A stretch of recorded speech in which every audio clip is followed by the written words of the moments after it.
第一次见还有这种能喷水灭烟的烟灰缸，它自带了个水箱，放车里一个，不仅防飞灰，抽完烟往上一按，自动灭烟，还不会散发异味。家里书桌上放一个，干净还上档次啊！等等，警车好不好用？告诉我。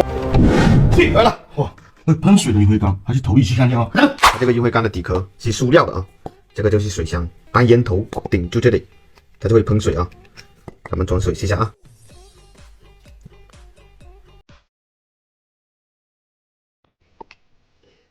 咱们来看一下它漏不漏水啊？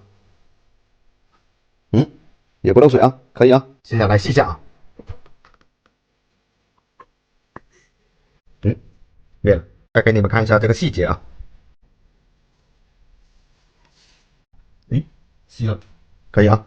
看完了，这烟灰缸啊，它的确是可以把烟头给灭了，但是我不会用它啊。老烟民都懂了，用水灭就没有后路了，懂吗？